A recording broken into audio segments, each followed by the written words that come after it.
Ladies and gentlemen, Top Rank Incorporated, along with the undisputed, undefeated king of beer, Budweiser, in association with the Reno Sparks Convention and Visitors Authority, present the featured bout of the evening. This bout is sanctioned by the Nevada State Athletic Commission. Chairman, Dr. Elias Ghanem. Commissioners, Nat Carasali, Luther Mack, Dr. James Nave, and Bruce Lane. Chief Inspector at ringside, Mark Ratner. Physicians in attendance, Dr. Philip Omansky, Dr. James McLennan, and Dr. James Heflin. Timekeeper, Jim Carpenter. Counting for the knockdown seconds, John Rogers. The scoring for this bout will be done on a 10-point must system, and the 3 judges assigned at ringside are Patricia Jarman, Doug Tucker, and Keith McDonald. And when the bell rings, the man in charge of the action, referee Joe Cortez. And now, ladies and gentlemen, from the biggest little city in the world, Reno, Nevada, let's get ready to rumble! 10 rounds of boxing in the heavyweight division. Introducing first, fighting out of the blue corner, wearing the blue trunks with white trim, weighing in at an even 216 pounds, from Johannesburg, South Africa. Ranked number 12 in the world by the International Boxing Federation, he brings an excellent professional record of 39 victories, 27 KOs against 4 defeats. Ladies and gentlemen, introducing Pierre COETZER.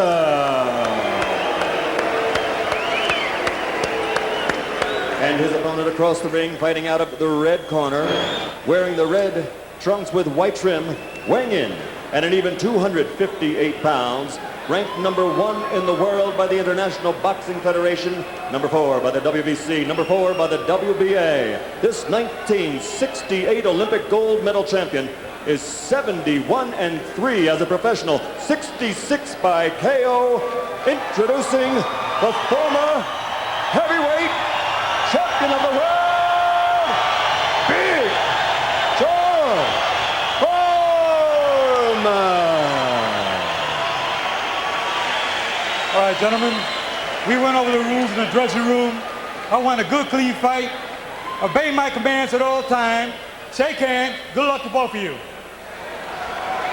People don't want to see George Foreman hurt, but they do want to see him. And I think we can say the same for all of us. I'll buy that. His popularity certainly remains intact, as evidenced by the outpouring of affection that greeted Buffer's announcement of his name. Referee is Joe Cortez.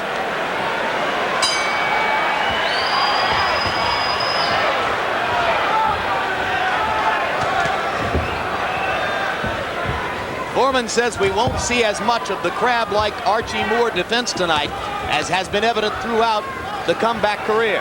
Well, he said we wouldn't see it at all. We've already seen it twice. That's right. He started right off with it as COETZER went to the jab. And he said he was going back to basics. He was going to stand there and snap the jab. Never mind the Archie Moore defense. And incidentally, the ring tonight, only 17.5 feet along each side. That is a phone booth. And it is something that George wanted so that he could get at COETZER. So far, it's been all COETZER in round number 1. COETZER landing the left to the top of George's head and coming back with 2 more. And Foreman paused forward with a left jab.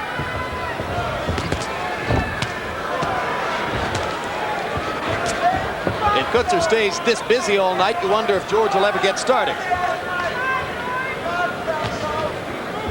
Now there's an angry welt on COETZER's nose, right on the bridge of his nose to begin the bout. It was heavily laced with salve yesterday when we met with him, and we don't know exactly how badly abraded that nose is. Well, one thing, it isn't in a dangerous spot. Even if it busts wide open, there's no reason why they should stop a fight because of that kind of a cut. That's right. It's well below eye level, so it wouldn't affect his vision at all. COETZER landing a right through George Foreman's guard. And you see Pierre moving on his feet to the right, staying away from George's right hand. And every time George lands a punch, everybody in the audience goes, ooh. He landed a left jab to the side of COETZER's face.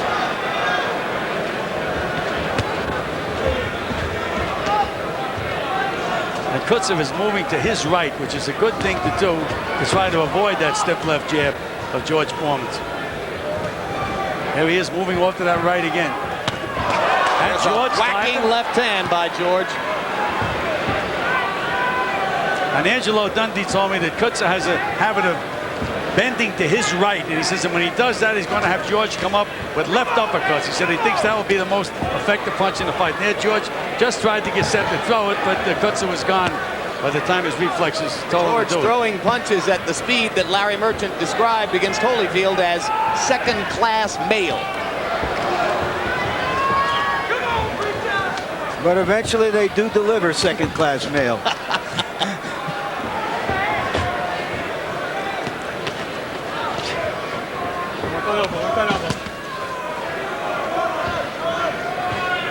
An active first round for Pierre Coetzer. Couple of red welts on his face already.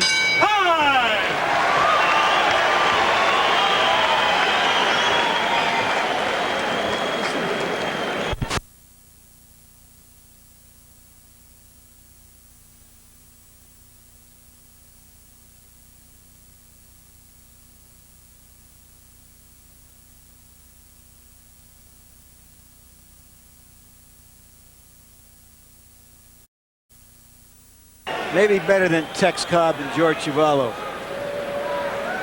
There's the end of the fight when he caught a low blow, a couple of low blows in that fight, hit him down around Johannesburg, but Bo had done a very good job of beating him down.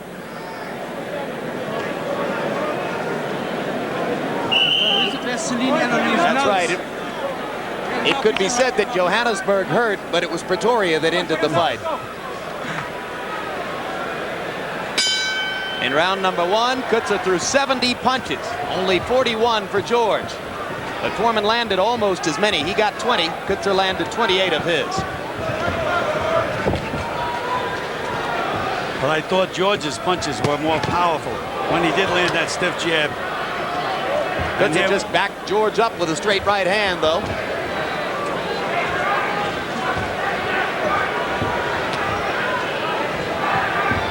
There he is in his old-fashioned stance, Gil. Well, it goes to show you what we say about teaching an old dog new tricks earlier. There's that stiff jab, and there it is again. But you see Coetzer punching back. Coetzer with a solid left to Foreman's body. And there's a welt under Foreman's left eye. Can't tell if that's his blood or Coetzer's blood. Now that's his blood, Jim. He started to swell in the first round underneath that left eye. Well, that's exactly what happened against Stewart. He swelled up so rapidly it was shocking.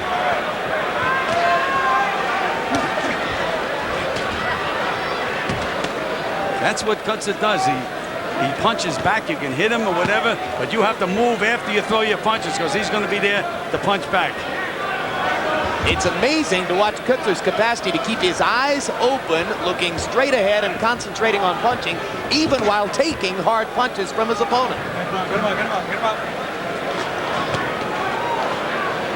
And Coetzer now is cut under the left eye. This could become a bleeding contest. Well, again, it's going to depend on the referee and the doctor to see if these cornermen can take care of the cuts. I know Angelo Dundee can take care of George's. Coetzer's camp was very dissatisfied with Mills Lane after the Bow fight. They don't know much about Joe Cortez, but they were happy that the referee would be him instead of Lane. There's that stiff jab. Yeah, George is starting to tattoo him with the jab. Right hand by Coetzer backs Foreman up again.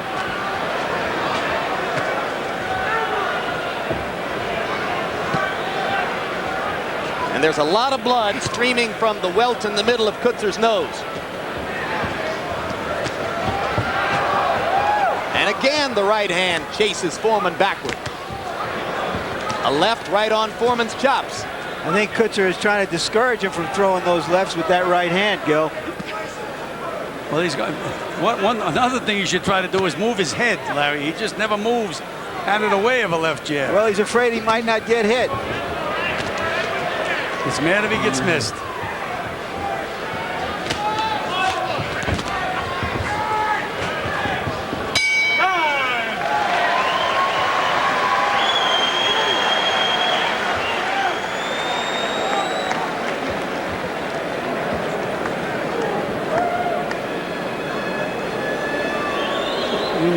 move more.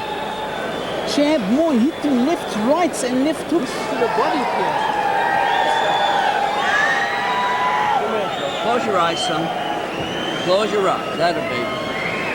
You're looking beautiful with the jab. That's all you need. Joe, you want him to turn around? Huh? You want him to turn around?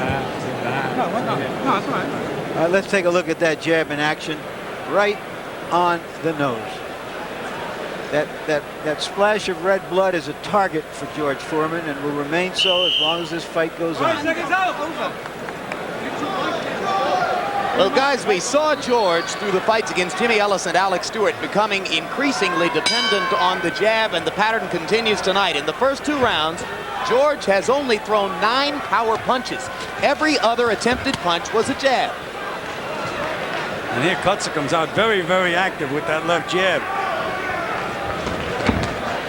And the right hand again. Coetzer has certainly taken a lesson from the Stewart fight, Gil. Yes, he has.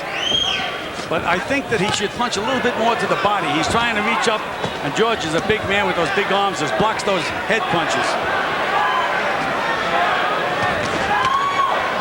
There's Coetzer with the left to the body, and George snaps his head back with a jab. And another. And another jab. And another. George beginning to take control of this round with that straight telephone pole jab. Good right hand by Coetzer. Right on the button. But he eats 2 more jabs.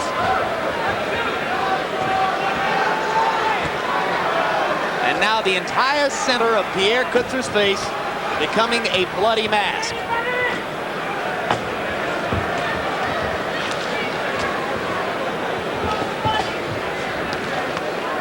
You know, Mickey Duff, the famous London promoter, he said he loves Pierre Coetzer because he just fights hard enough to lose. Gives you a good fight, but he just doesn't win. Mickey is a realist, isn't he?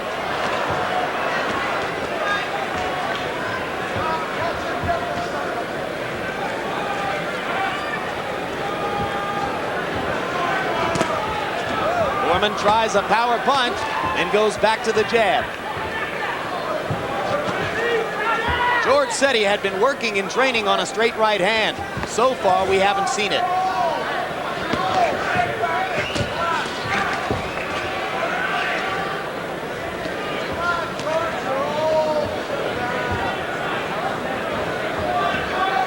There goes Coetzer. He's looking to reach George's chin with that right hand. He should be throwing to the body.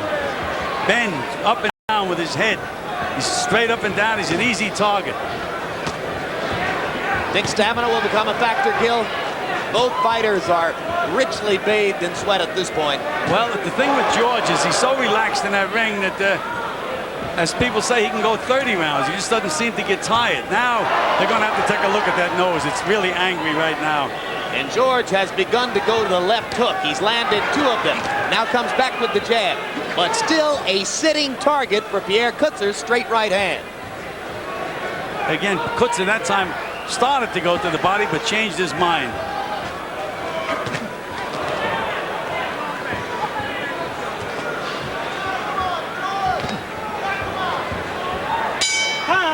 Boy, we've seen some big men land some big punches tonight, guys. Whoa.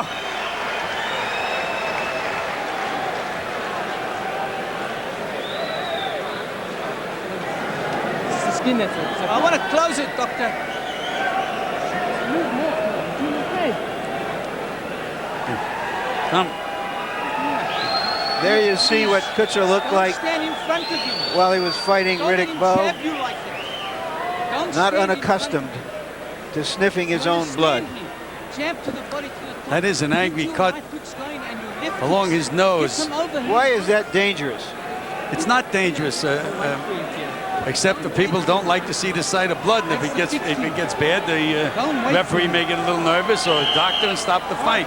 It's not in a dangerous spot at all. And now, gentlemen, as round 4 begins, we are joined at ringside by the victor in the first fight of the evening, Tommy Morrison. Welcome, Tommy. Thank you. You've had a little while to reflect on what happened in the first fight. Do you feel a little bit relieved that you came back from difficult circumstances I to was win? able to. I think that's, that's all part of learning. Why this is a sort of sport that you never stop learning. And, having these type of fights and coming back in those situations certainly, puts you in a step all by yourself, a different level. And that's what we're looking to do, because there's obviously some more levels that we have to get to before we accomplish our goals. So how long is the learning process between now and the ideal time for you to have a title shot? Well, at this point, some very interesting things are going to happen. There's a very strong possibility that Foreman and I could face each other after this. The victor of that fight has promised a shot either to, Riddick Bowe or Lennox Lewis. So there's some very exciting things going to happen, but you got to take them one at a time. So what do you think of what you've seen against George, or seen of George against Coetzer so far? Well, the one thing that always impresses me against George is that he's so very calm. And he's a much better fighter now in his second career than he was the first. That's something that's been said by a lot of people.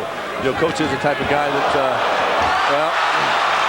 Coach is the type of guy that I was fixing to say that that moves a lot, but he didn't get caught, and that's something he can't afford to do against George Foreman. Right now, he's a guy like a lot of others who has just tasted the canvas against George Foreman. And remember that Foreman said he wouldn't take pity on him the way he did against Stewart. He feels he let Stewart into the fight after knocking him down twice. That right hand to the body hurt Coetzer badly. And now Coetzer is so body conscious that he's not guarding his face. But he comes back with a right hand to Foreman's face. Coetzer can't take those body shots of George at all. No, and he's so wary of the body shots that he's dropping his guard now, Gil. Remember that the 3 knockdown rule is in effect.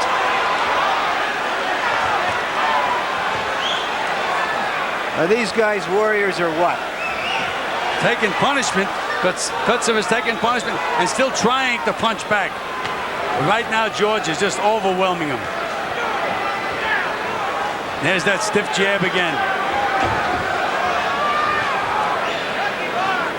Well, Pierre Coetzer has as much guts as any fighter in the division. That's Foreman turned to the referee and said to stop the fight after he landed that right hand. Well, he said he wasn't going to take pity the way he did on Stewart, and it doesn't look like he is.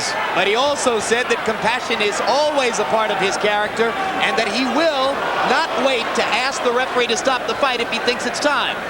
And if the fighter is punching back, he can't stop it here. With less than half a minute to go. Coetzer is likely to make it out of the round if Joe Cortez decides not to stop it. Look at the guts that this Coetzer has. Still trying. Tommy Morrison, your thoughts again? Well, at this point, Coach is trying to, I think he should be moving a little bit more. He definitely has, displayed a courageous champ, but George is a guy that's very calm, is able to capitalize on those situations.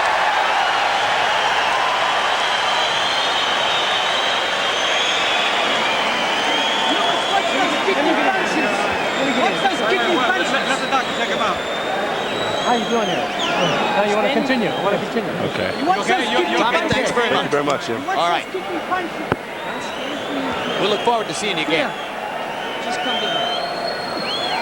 All right, here's a knockdown. It was a right hand. He hasn't thrown many of them. No, there was a left hand in there first, and it was the left hand that did it on a delayed knockdown. Very often when a fighter is hit with a punch he hasn't quite seen, it's like a parachute opening up a little bit late.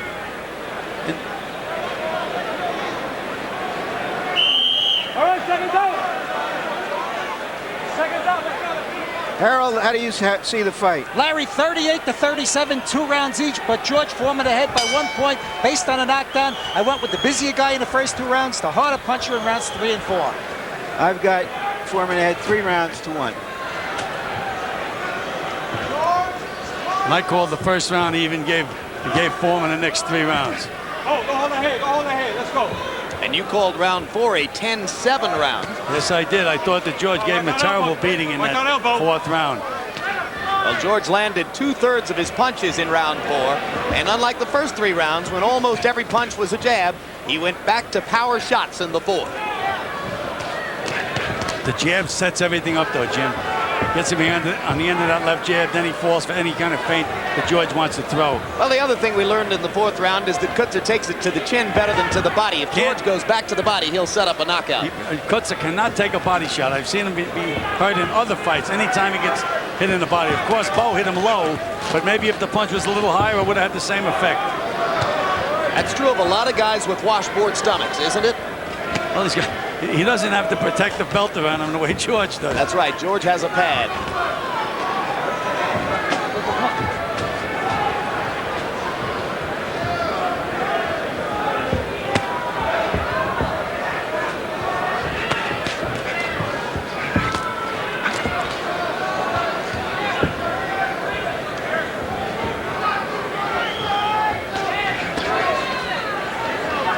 Foreman's pace slowing again in round number 5, giving Coetzer a chance to become active again, but he's only taking marginal advantage of it.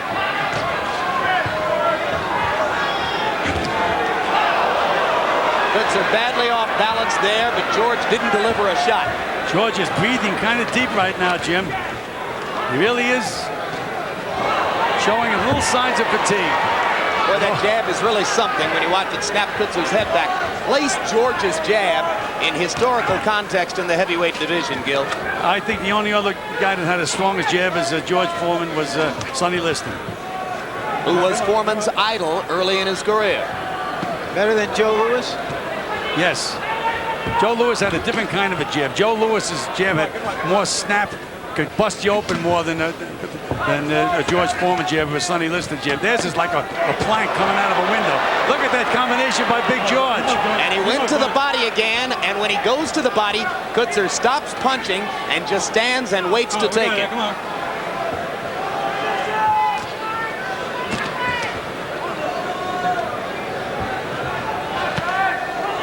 Now Coetzer goes to the body. And that's something I think he should do more of. Get him out. Elbow, with the elbows.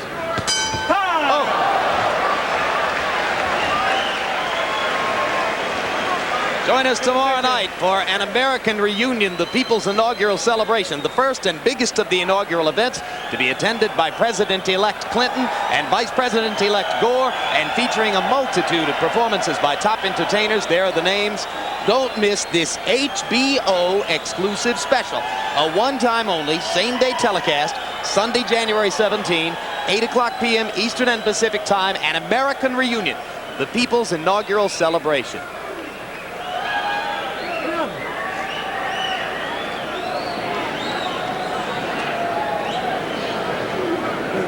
Nice and easy, George. The jab's everything. We'll give it a round. All right, seconds out. Seconds out. You heard George asking what round this is. Could mean he's getting a little tired. He fought a tired round that. Well, he looked a little tired last round, but still, he's just, anytime he lands any of those big bombs, whether it be a jab or whatever it is, it's just so effective. During the Alex Stewart fight, Foreman was also asking his cornerman what round it was. In George's defense, guys, I often ask our stage manager, Don Lahan, what round it is.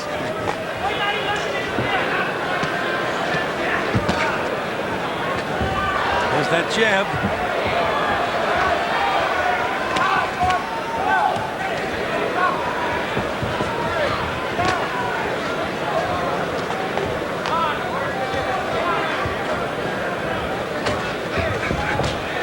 Coetzer just doesn't seem to have any kind of effective power in his punches at all. He just doesn't move Big George.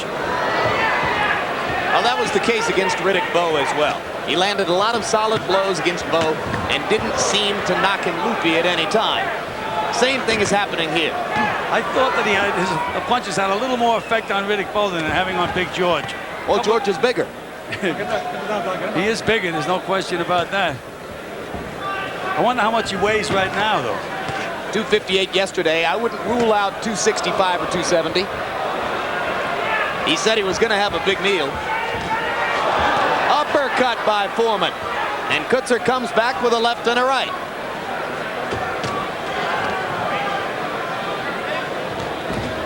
All George has to do is throw a couple of body punches now, and this fight's over. I think something else just opened up on Coetzer. Another. Yeah, cut. I think his right eye is open, Larry. I think you're right about that. That's bothering him. Was that the same eye that Bowe opened? I don't recall. Bowe opened both eyes. Oh, Solid right hand by Foreman over the top. There's that straight right hand he told us he would have. Well, he mentioned to be back to basics. We haven't seen the Archie Moore defense in quite a while. Coetzer with a straight right, no effect on Foreman. George plows forward. Hasn't remembered to go back to the body, where both you and I believe, Gil, that he could set up an easy knockout.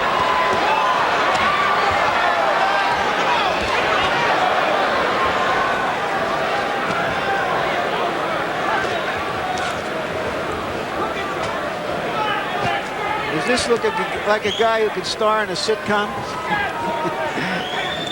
Yeah, there's nothing funny about George Foreman in the ring.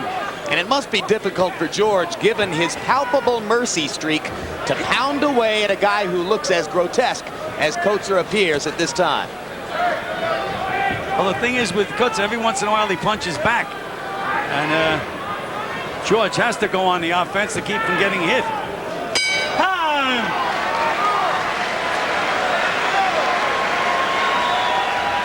How you feeling, buddy? You got that. You got 2 picks now. Okay. Are you doing all right? Let me work on it. Yeah, right. Please, you're right. Okay. Listen. Yeah. How are you feeling? Right? Yeah. Just don't let him catch you. Don't let him catch you on the eyes. Take a look at some of those jabs that is forcing Coetzer's people to do some quick surgery in the corner. Just as Foreman is doing some surgery in that corner. You know, if I was in Coetzer's corner right now, I would really think of stopping the fight. What could he possibly do to win this fight? He doesn't look like he has the power to hurt George. Unless George collapsed from heat exhaustion or something, I don't think he has a chance to win the fight. He's just taking more and more punishment. They did throw in the towel in the battle against Bruno in London. Right now he looks, as Hank Williams once sang, like he'd have to get better just to die. That's about it. Nice And his manager said that the reason they threw the towel in London is not that he was in bad shape, but he was getting fouled so often and they weren't doing anything about it, that he just decided to stop it. He was going to show them.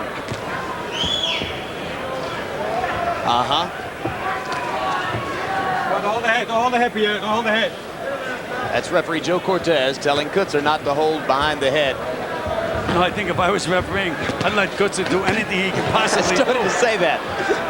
Why be cruel?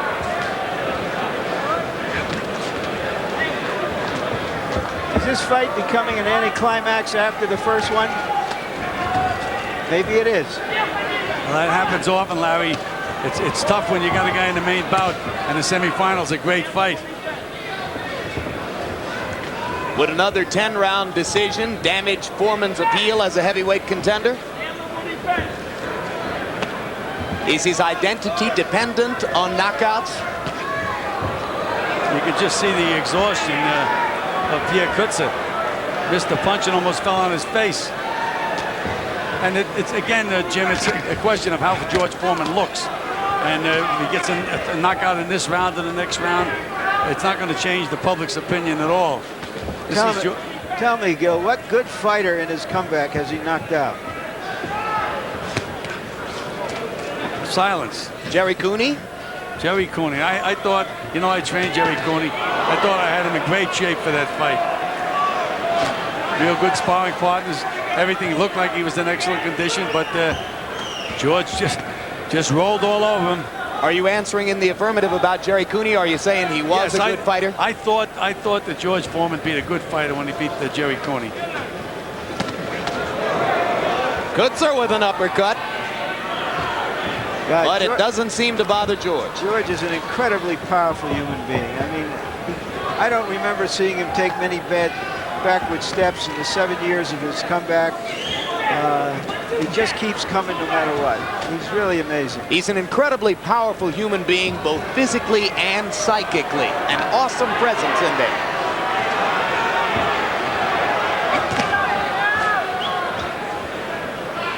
George is now cut under the left eye. Yeah, he's bleeding. But by no means is his face the grotesque mask that it became against Alex Stewart. He's taken a lot of punches tonight without getting broken up the way he did in that fight. Well, Larry, you mentioned there's any good fighters that George Foreman has beaten. No, I said knocked out. Knocked out. Sorry about that. Got the question wrong. No problem. Where? On your eyelid, no problem. What round is that? I'll get it. This is number 8 coming up.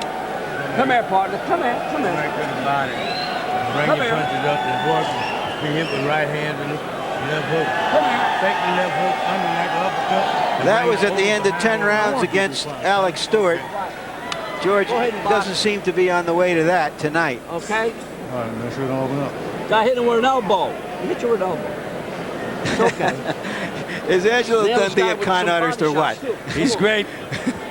Absolutely great. Harold, how do you One of a score the kind. fight so far? Larry, 68-64, 5 rounds to 2, George Foreman. I tell you the truth, Larry, I seen totem poles that bob and weave better than Pierre Coetzer. He's just standing too straight up, and George is pounding him. George has swept the last 5 rounds of my scorecard, got a commanding 4-point lead. Yeah, I have him ahead 6 rounds to 1. In 7 rounds, George Foreman has thrown 199 jabs and landed 132 of them. That's a connect percentage of 66%. And these are powerful jabs, Jim. They're not just flicks or fly swatter jabs. They're good, solid punches. George's jab is as good as some guy's right hand. Yeah, when you talk about Foreman's dependence on the jab, it's a little bit like Tommy Morrison's dependence on the left hook. As Larry said, who was the opera singer who could only sing? Gallicurci. From what you see here, right now, if they go through with their contract, Foreman and Morrison, what happens, Gil? Well, I think that George would be in with a younger, quicker, stronger guy that could really hurt him in the fight. Morrison showed in the Williams fight that he can get hurt, but I think the speed of Morrison's punches would be a little too fast for George. So you would make Tommy the favorite over George Foreman? Yes, I would. Which is probably why George will try to avoid that fight if he can. Yeah, I got a feeling that it's not going to turn out to be in the best business interests of either guy. Either one is potentially a championship contender without making that fight. Down goes Coetzer, second time in the bout. Beautiful 1-2 by George Foreman. Through 2 combinations in a row. Second one a beautiful 1-2. And George is puffing over there in that corner. Well, how much more of this does Pierre want? The referee said, do you want to stop it? Coetzer shook his head no. And now Joe Cortez disagrees. So Foreman gets the stoppage, just as Morrison did in round number 8.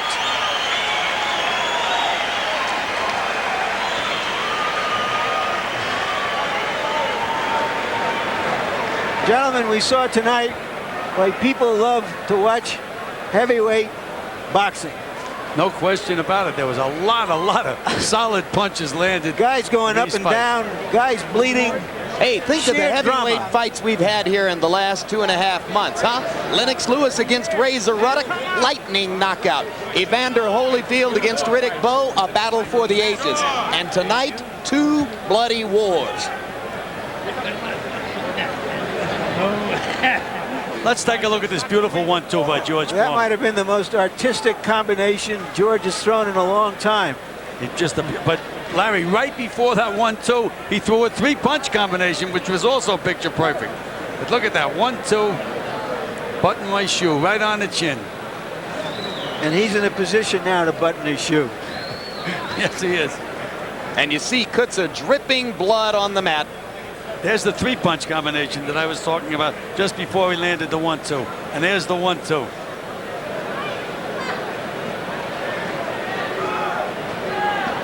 All right, so George Foreman goes to 27-1 in his comeback, 72-3 overall. And we go up to ring announcer Michael Buffer for the official particulars. Ladies and gentlemen, referee Joe Cortez has to stop the bout at 1 minute and 48 seconds in round number 8. The winner by TKO, the former heavyweight champion of the world, Big George Foreman.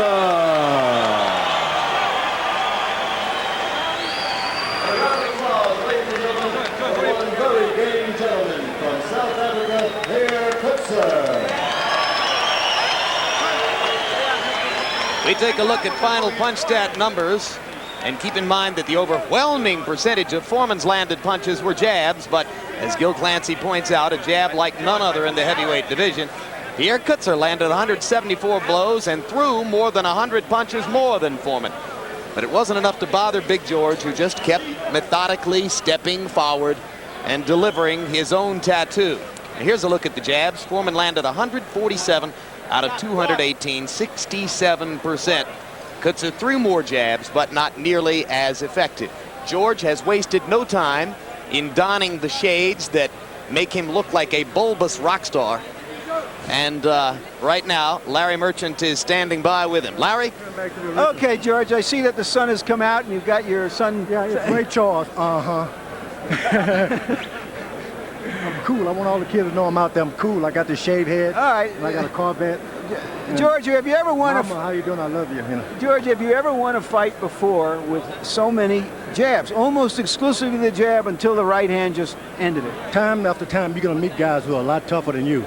Years ago, the Muhammad Ali days, I would have went wild trying to get that knockout shot, but I got a little older and wiser now, so I took my time and realized I got a good left jab. Why not use it? I'm winning. And he was just so tough. This is a tough guy. God bless him and his country. You had him hurt in an early round, and I saw you turn to the referee. Did you ask the referee to stop the fight? I really did, and there's something going to have to be done with the referees. At what expense do they take these guys' lives into their hands? And I mean, so they're going to have to do something. Why he didn't stop that fight and let the guy go on and get beat, knocked down again is strange. I mean, look, we're going to have to get some safety rules. Why? I'm a puncher. I'm not a boxer. I can, at any time, I can execute a guy with my fist. It just so happens that I'm in shape and I can't hold back. But these referees are going to have to do something. Something's going to have to be done. In the next round, you had an easy round. Was there any, you said you wouldn't show compassion this time because of what happened? I'd always be a little merciful because the merciful always obtain mercy in their lives, too. I took it easy and see if he was going to get back on his feet, moved around a little bit, and then got his strength back, and I knocked him out in good power. So I'm happy about that. I didn't go wild on him and try to hurt him. I just tried to knock him out. All right, let's look to the future. You have a contract to fight Tommy Morrison. What did you think of Morrison in his fight? I felt like when I saw Tommy Morrison, I mean, it's the way when the people saw the first Frankenstein movie.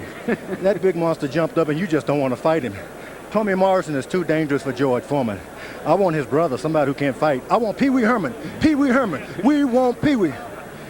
Well, so you say you're not going to go through with that fight? You're going to look for a championship fight? No, I'm not saying that because promoters, they're the one who dangle those green stamps in front of you. And my wife, I don't know. She said, look, I don't want to be nervous anymore. I got to go home and talk to her. If she say I can't come back in the ring, I may not even come back. It's up to my wife. But Tommy Morrison is a dangerous young man. He used to get knocked down. That was the end of it. Now he gets up and wait later on. I don't want no part of that monster. Well, nobody believes a word of what you say about your wife, so let's go on. Oh, no, it's true. Next question. It's true. It's true. My wife has warned me. She said, all right, now come on home. I'm nervous in the stomach. I'm tired of it. So I may have to little compassion. I didn't know she felt like me. All right, there are now officially 2 heavyweight champions out there. Will you fight either one? I would prefer the one in England because he haven't turned me down yet. I mean, he did not make a verbal agreement with me and back out. So what's his name? Lennox Lewis. I really would like him. Lennox Lewis. Forget Riddick Bowe. He's on some kind of trip. And he's not a baby boomer. He's like he's one of those kids that need a spanking. And you want to give the spanking to Lennox Lewis, however. Yeah, I would prefer Lennox Lewis. He's tall, and I think he's a bit more braver than Riddick Bowe Kemp. Now, I'm not going to say Riddick Bowe is not brave, but his manager's kind of scared of this old guy. I'm 45 years old, and I got those young fellas scared of me. That's strange. So you old people, senior citizens out there, don't be scared of those gang members. The reason they group up and try to rob you, they scared of you because you're older than they are. We're going to get head wrapped. We're going to wrap around our head. We're going to get earrings in our ear, and we're going to terrorize the street. We're going to have those gang members go in. You saw what happened. George Foreman is back. All right, now George Foreman is gone and back to ringside. All right, for the record says that he's 44, not 45. It's too late to be adding years to your age, George. And as for your wife, we know now she's a paper tiger. If what she said went, this fight wouldn't have taken place because she's the one who said last year after the Stewart fight that he wouldn't be fighting again. He talked about Riddick Bowe. Let's go to Riddick once again now at Brookdale Caesars in the Poconos in Pennsylvania. Riddick, you heard what George says about you, that you deserve a spanking. Obviously, he's referring to the fact that the tentative plan for a fight between yourself and George did not come off. What happened, if anything, in the negotiation between your manager, Rock Newman, and George Foreman's people for a possible Bo Foreman defense? Well, George kind of thought like he was a champion, unfortunately, but whenever George wants to fight, or whoever, any heavyweight out there for that matter, I'm willing and able. Did it not happen because George asked for half the money and equal billing with you? And then some. And then some. All right, well, that's not terribly surprising, frankly. Riddick, you said that he had to win and win impressively to maintain his status as a contender. Did he fulfill that prerequisite? Well, not really. He let Pierre carry him into, you know, the 8th or 9th round. I thought George should have had the ability to stop Pierre a bit sooner. So at this moment, is Tommy Morrison the more attractive contender than George Foreman? I would have to think so, but I'm confident I can knock both of them out on the same night. There have been some talk, or there has been some talk about a Morrison-Foreman fight. Do you expect that it would ever happen? Well, again, you know, I think they're compatible, so I think that fight would be very interesting. All right, Riddick, we've kept you up late tonight to watch both of these fights. We appreciate that. I know you'll be back in training tomorrow, and we're looking forward to seeing you in Madison Square Garden on February 6th. Okay. All right, thanks very much. Gil Clancy, your final thoughts about George Foreman, who dominated the fight with that telephone pole jab. Did he look good enough? Well, you know, he really is his own manager. He's the best manager in the world. He knew that Coetzer walks right into those left jabs. He knew he was the perfect opponent, and it worked out that way. I don't think George will ever look this good again.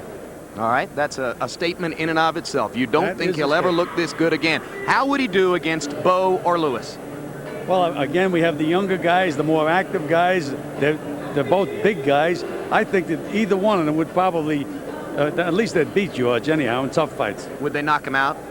Well, George is one of these guys. He's got a great chin, and maybe in the latter rounds he may get tired and he may go, yeah. Gil, thank you very, very much for another wonderful job standing in for George with us tonight. We always have a ball working with you. Thank you. Well, I'm only the designated hitter. Come back, George.